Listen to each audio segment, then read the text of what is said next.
തൈരോ മോരോ കുടലിൻ്റെ ആരോഗ്യത്തിന് ഏതാണ് നല്ലത് എന്ന് നോക്കാം.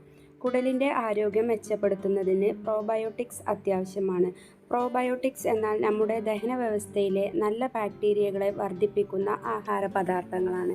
ഇത് ദഹനം മെച്ചപ്പെടുത്തുക മാത്രമല്ല, രോഗപ്രതിരോധ ശേഷി വർദ്ധിപ്പിക്കുകയും ചർമ്മത്തിൻ്റെ ആരോഗ്യം മെച്ചപ്പെടുത്തുകയും ചെയ്യും. ഇത്തരം പ്രോബയോട്ടിക്സിൻ്റെ ഉത്തമമായ ഉറവിടങ്ങളാണ് തൈരും മോരും. എന്നാൽ ഇവ രണ്ടിലും ഏതാണ് കുടലിൻ്റെ ആരോഗ്യത്തിന് കൂടുതൽ നല്ലത്?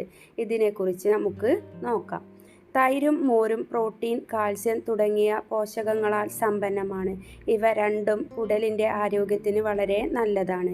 എന്നാൽ ഇവയുടെ ഗുണങ്ങളിൽ ചില വ്യത്യാസങ്ങളുണ്ട്. മോരിൻ്റെ ഗുണങ്ങൾ എന്തൊക്കെയാണെന്ന് നോക്കാം. മോരിൽ ലാക്റ്റിക് ആസിഡ് അടങ്ങിയിട്ടുണ്ട്. ഇത് ദഹനം എളുപ്പമാക്കുകയും കുടലിലെ നല്ല ബാക്ടീരിയകളെ വർദ്ധിപ്പിക്കുകയും ചെയ്യുന്നു.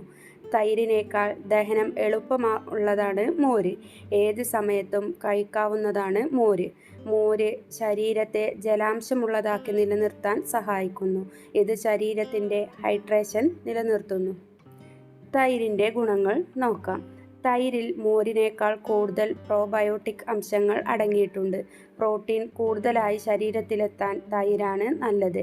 രാവിലെ തൈര് കഴിക്കുന്നത് ദഹനത്തിന് നല്ലതാണ്. എന്നാൽ ഇത് ദഹിക്കാൻ ബുദ്ധിമുട്ടുള്ളതാണെന്ന് ചിലർക്ക് തോന്നാം. ഇനി കുടലിൻ്റെ ആരോഗ്യത്തിന് ഏതാണ് നല്ലത് എന്ന് നോക്കാം. തൈരും മോരും രണ്ടും കുടലിൻ്റെ ആരോഗ്യത്തിന് നല്ലതാണെങ്കിലും ഇവയുടെ ഗുണങ്ങൾ വ്യത്യസ്തമാണ്. തൈരിൽ മോരിനേക്കാൾ കൂടുതൽ പ്രോബയോട്ടിക് അംശങ്ങൾ അടങ്ങിയിട്ടുണ്ട്. അതിനാൽ കുടലിലെ നല്ല ബാക്ടീരിയകളെ വർദ്ധിപ്പിക്കാൻ തൈരാണ് കൂടുതൽ നല്ലത്. മോര് ദഹനം എളുപ്പമാക്കുകയും ശരീരത്തെ ഹൈഡ്രേറ്റ് ചെയ്യുകയും ചെയ്യുന്നു. അതിനാൽ ദഹന സമസ്യകൾ ഉള്ളവർ മോര് കഴിക്കുന്നത് നല്ലതാണ്. രാവിലെ തൈര് കഴിക്കുന്നത് ദഹനത്തിന് നല്ലതാണ്. എന്നാൽ ഇത് ദഹിക്കാൻ ബുദ്ധിമുട്ടുള്ളവർക്ക് ഇത് രാത്രി കഴിക്കുന്നത് ഒഴിവാക്കാം.